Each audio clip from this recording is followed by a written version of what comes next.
Abonnez-vous à la chaîne YouTube La Bible en audio et Kensia officiel. Genèse, chapitre 16. Sarai, femme d'Abram, ne lui avait point donné d'enfant. Elle avait une servante égyptienne nommée Agar. 2 Et Sarai dit à Abram, Voici, l'Éternel m'a rendu stérile, viens, je te prie, vers ma servante, peut-être aurai-je par elle des enfants. Abram écouta la voix de Sarai. 3 Alors Sarai, femme d'Abram, prit Agar, l'Égyptienne, sa servante, et la donna pour femme à Abram, son mari, après qu'Abram eut habité 10 années dans le pays de Canaan. 4 Il alla vers Agar, et elle devint enceinte. Quand elle se vit enceinte, elle regarda sa maîtresse avec mépris. 5 Et Sarai dit à Abram, L'outrage qui m'est fait retombe sur toi. J'ai mis ma servante dans ton sein, et quand elle a vu qu'elle était enceinte, elle m'a regardé avec mépris. Que l'Éternel soit juge entre moi et toi. 6 Abram répondit à Sarai, Voici, ta servante est en ton pouvoir, agis à son égard comme tu le trouveras bon. Alors Sarai la maltraita, et Agar s'enfuit loin d'elle. 7 L'ange de l'Éternel la trouva près d'une source d'eau dans le désert, près de la source qui est sur le chemin de Shur. Puis il dit, Agar, servante de Sarai, d'où viens-tu, et où vas-tu? Elle répondit, Je fuis loin de Sarai, ma maîtresse. 9 L'ange de l'Éternel lui dit, Retourne vers ta maîtresse, et humilie-toi sous sa main. 10 L'ange de l'Éternel lui dit, Je multiplierai ta postérité, et elle sera si nombreuse qu'on ne pourra la compter. 11 L'ange de l'Éternel lui dit, Voici, tu es enceinte, et tu enfanteras un fils, à qui tu donneras le nom d'Ismaël, car l'Éternel t'a entendu dans ton affliction. 12 Il sera comme un âne sauvage, sa main sera contre tout, et la main de tout sera contre lui, et il habitera en face de tous ses frères. 13 Elle appela Ata El-Roi le nom de l'Éternel qui lui avait parlé, car elle dit, Ai-je rien vu ici, après qu'il m'a vu. 14 C'est pourquoi l'on a appelé ce puits le puits de l'Achaï-Roi, il est entre Kadès et Bared. 15 Agar enfanta un fils à Abram, et Abram donna le nom d'Ismaël au fils qu'Agar lui enfanta. Ces Abram était âgé de 86 ans lorsqu'Agar enfanta Ismaël à Abram. Genèse, chapitre 17. Minuit. Lorsqu'Abram fut âgé de 99 ans, l'Éternel apparut à Abram, et lui dit, Je suis le Dieu Tout-Puissant. Marche devant ma face, et sois intègre. 2 J'établirai mon alliance entre moi et toi, et je te multiplierai à l'infini. 3 Abram tomba sur sa face, et Dieu lui parla, en disant, 4 Voici mon alliance, que je fais avec toi. Tu deviendras père d'une multitude de nations. 5 On ne t'appellera plus Abram, mais ton nom sera Abraham, car je te rends père d'une multitude de nations. 6 Je te rendrai fécond à l'infini, je ferai de toi des nations, et des rois sortiront de toi. 7 J'établirai mon alliance entre moi et toi, et tes descendants après toi, selon leur génération, ce sera une alliance perpétuelle, en vertu de laquelle je serai ton Dieu et celui de ta postérité après toi. 8 Je te donnerai, et à tes descendants après toi, le pays que tu habites comme étranger, tout le pays de Canaan, en possession perpétuelle, et je serai leur Dieu. 9 Dieu dit à Abraham, Toi, tu garderas mon alliance, toi et tes descendants après toi, selon leur génération. 10 C'est ici mon alliance, que vous garderez entre moi et vous, et ta postérité après toi, tout mâle parmi vous sera circoncis. 11 Vous vous circoncirez, et ce sera un signe d'alliance entre moi et vous. 12 À l'âge de 8 jours, tout mâle parmi vous sera circoncis, selon vos générations, qu'il soit né dans la maison, ou qu'il soit acquis à prix d'argent de tout fils d'étranger, sans appartenir à ta race. 13 On devra circoncire celui qui est né dans la maison et celui qui est acquis à prix d'argent, et mon alliance sera dans votre chair une alliance perpétuelle. 14 Un mâle incirconcis, qui n'aura pas été circoncis dans sa chair, sera exterminé du milieu de son peuple, il aura violé mon alliance. 15 Dieu dit à Abraham, Tu ne donneras plus à Sarai, ta femme, le nom de Sarai, mais son nom sera Sarah. 16 Je la bénirai, et je te donnerai d'elle un fils, je la bénirai, et elle deviendra des nations, des rois de peuples sortiront d'elle. 17 Abraham tomba sur sa face, il rit, et dit en son cœur, Naîtrait-il un fils à un homme de 100 ans? Et Sarah, âgée de 90 ans, enfanterait-elle? 18 Et Abraham dit à Dieu, Oh, qu'Ismaël vive devant ta face. 19 Dieu dit, Certainement Sarah, ta femme t'enfantera un fils, et tu l'appelleras du nom d'Isaac. J'établirai mon alliance avec lui comme une alliance perpétuelle pour sa postérité après lui. 20 À l'égard d'Ismaël, je t'ai exaucé. Voici, je le bénirai, je le rendrai fécond, et je le multiplierai à l'infini. il engendrera 12 princes, et je ferai de lui une grande nation. 21 J'établirai mon alliance avec Isaac, que Sarah t'enfantera à cette époque-ci de l'année prochaine. 22 Lorsqu'il eut achevé de lui parler, Dieu s'éleva au-dessus d'Abraham. 23 Abraham prit Ismaël, son fils, tous ceux qui étaient nés dans sa maison et tous ceux qu'il avait acquis à prix d'argent, tous les mâles parmi les gens de la maison d'Abraham, et il les circoncit ce même jour, selon l'ordre que Dieu lui avait donné. 24 Abraham était âgé de 99 ans, lorsqu'il fut circoncis. 25 Ismaël, son fils, était âgé de 13 ans lorsqu'il fut circoncis. 26 Ce même jour, Abraham fut circoncis, ainsi qu'Ismaël, son fils. 27 Et tous les gens de sa maison, nés dans sa maison, ou à qui a pris d'argent des étrangers, furent circoncis avec lui. Genèse, chapitre 18. Minuit. L'Éternel lui apparut parmi les chênes de Mamré, comme il était assis à l'entrée de sa tente pendant la chaleur du jour. 2 Il leva les yeux, et regarda, et voici, 3 hommes étaient debout près de lui. Quand il les vit, il courut au-devant d'eux, depuis l'entrée de sa tente, et se prosterna en terre. 3 Et il dit, Seigneur, si j'ai trouvé grâce à tes yeux, ne passe point, je te prie, loin de ton serviteur. 4 Permettez qu'on apporte un peu d'eau, pour vous laver les pieds, et reposez-vous sous cet arbre. 5 J'irai prendre un morceau de pain, pour fortifier votre cœur, après quoi, vous continuerez votre route, car c'est pour cela que vous passez près de votre serviteur. Ils répondirent, Fais comme tu l'as dit.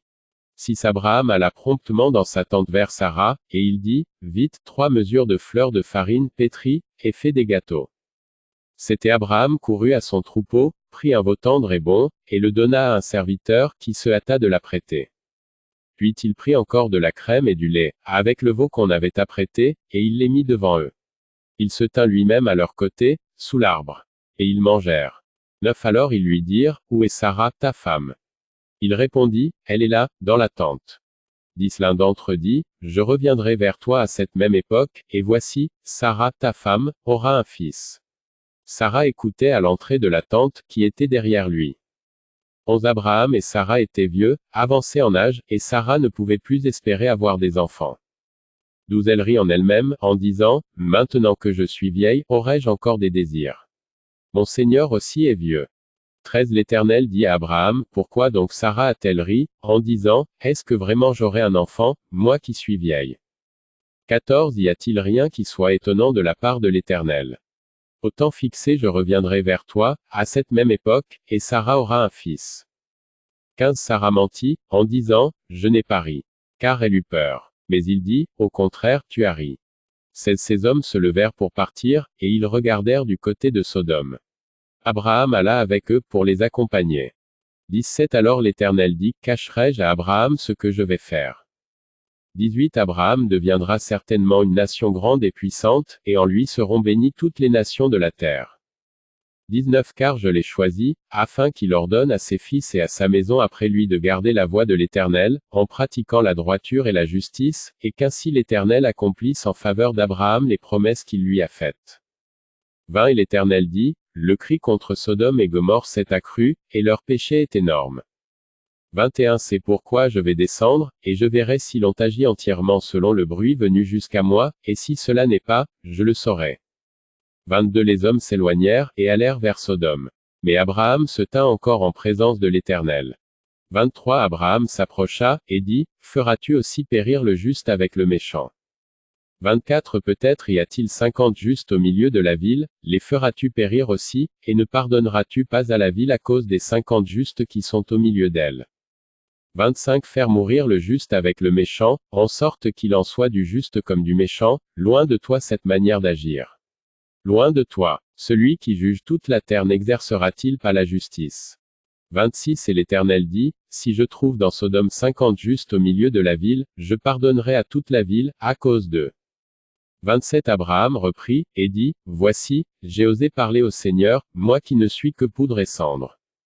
28 Peut-être des 50 justes en manquera-t-il 5 pour 5, détruiras-tu toute la ville? Et l'Éternel dit, Je ne la détruirai point, si j'y trouve 45 justes. 29 Abraham continua de lui parler, et dit, Peut-être s'y trouvera-t-il 40 justes. Et l'Éternel dit, Je ne ferai rien, à cause de ces 40. 30 Abraham dit, que le Seigneur ne s'irrite point, et je parlerai. Peut-être s'y trouvera-t-il 30 justes. Et l'Éternel dit, je ne ferai rien, si j'y trouve 30 justes. 31 Abraham dit, voici, j'ai osé parler au Seigneur. Peut-être s'y trouvera-t-il 20 justes. Et l'Éternel dit, je ne la détruirai point, à cause de ces 20. 32 Abraham dit, que le Seigneur ne s'irrite point, et je ne parlerai plus que cette fois. Peut-être s'y trouvera-t-il 10 justes. Et l'Éternel dit, je ne la détruirai point, à cause de ces 10 justes. 33 L'Éternel s'en alla lorsqu'il eut achevé de parler à Abraham. Et Abraham retourna dans sa demeure. Genèse, chapitre 19. Minuit. Les 2 anges arrivèrent à Sodome sur le soir, et Lot était assis à la porte de Sodome. Quand Lot les vit, il se leva pour aller au-devant d'eux, et se prosterna la face contre terre. Depuis il dit, voici, mes seigneurs, entrez, je vous prie, dans la maison de votre serviteur, et passez-y la nuit, lavez-vous les pieds, vous vous lèverez de bon matin, et vous poursuivrez votre route. Non, répondirent-ils, nous passerons la nuit dans la rue. 3 Mais Lot les pressa tellement qu'ils vinrent chez lui et entrèrent dans sa maison. Il leur donna un festin, et fit cuire des pains sans levain. Et ils mangèrent. 4 Il n'était pas encore couché que les gens de la ville, les gens de Sodome, entourèrent la maison, depuis les enfants jusqu'aux vieillards, toute la population était accourue. 5 Ils appelèrent Lot, et lui dirent, où sont les hommes qui sont entrés chez toi cette nuit? Fais-les sortir vers nous, pour que nous les connaissions. 6 Lot sortit vers eux à l'entrée de la maison, et ferma la porte derrière lui. 7 Et il dit, mes frères, je vous prie, ne faites pas le mal. 8 Voici, j'ai 2 filles qui n'ont point connu d'homme, je vous les amènerai dehors, et vous leur ferez ce qu'il vous plaira. Seulement, ne faites rien à ces hommes puisqu'ils sont venus à l'ombre de mon toit. 9 Ils dirent, retire-toi. Ils dirent encore, celui-ci est venu comme étranger, et il veut faire le juge. Eh bien, nous te ferons pique à eux. Et, pressant Lot avec violence, ils s'avancèrent pour briser la porte. 10 Les hommes étendirent la main, firent rentrer Lot vers eux dans la maison, et fermèrent la porte. 11 Et ils frappèrent d'aveuglement les gens qui étaient à l'entrée de la maison, depuis le plus petit jusqu'au plus grand, de sorte qu'ils se donnèrent une peine inutile pour trouver la porte. 12 Les hommes dirent à Lot, qui as-tu encore ici? Gendre, fils et filles, et tout ce qui t'appartient dans la ville, fais-les sortir de ce lieu. 13 Car nous allons détruire ce lieu, parce que le cri contre ses habitants est grand devant l'Éternel. L'Éternel nous a envoyés pour le détruire. 14 Lot sortit, et parla à ses gendres qui avaient pris ses filles, levez-vous, dit-il, sortez de ce lieu, car l'Éternel va détruire la ville. Mais, aux yeux de ses gendres, il parut plaisanter. 15 Dès l'aube du jour, les anges insistèrent auprès de Lot, en disant, lève-toi, prends ta femme et tes 2 filles qui se trouvent ici, de peur que tu ne périsses dans la ruine de la ville. 16 Et comme il tardait, les hommes le saisirent par la main, lui, sa femme et ses 2 filles, car l'Éternel voulait l'épargner, ils l'emmenèrent, et le laissèrent hors de la ville. 17 Après les avoir fait sortir, l'un d'eux dit, sauve-toi pour ta vie, ne regarde pas derrière toi, et ne t'arrête pas dans toute la plaine, sauve-toi vers la montagne, de peur que tu ne périsses. 18 Lot leur dit, oh, non, Seigneur. 19 Voici, j'ai trouvé grâce à tes yeux, et tu as montré la grandeur de ta miséricorde à mon égard, en me conservant la vie, mais je ne puis me sauver à la montagne, avant que le désastre m'atteigne, et je périrai. 20 Voici, cette ville est assez proche pour que je m'y réfugie, et elle est petite. Oh, que je puisse m'y sauver, n'est-elle pas petite, et que mon âme vive. 21 Et il lui dit, voici, je t'accorde encore cette grâce, et je ne détruirai pas la ville dont tu parles. 22 À toi de t'y réfugier, car je ne puis rien faire jusqu'à ce que tu y sois arrivé. C'est pour cela que l'on a donné à cette ville le nom de Tsor. 23 Le soleil se levait sur la terre, lorsque Lot entra dans Tsor. 24 Alors l'Éternel fit pleuvoir du ciel sur Sodome et sur Gomorrhe du soufre et du feu, de par l'Éternel. 25 Il détruisit ces villes, toute la plaine et tous les habitants des villes, et les plantes de la terre.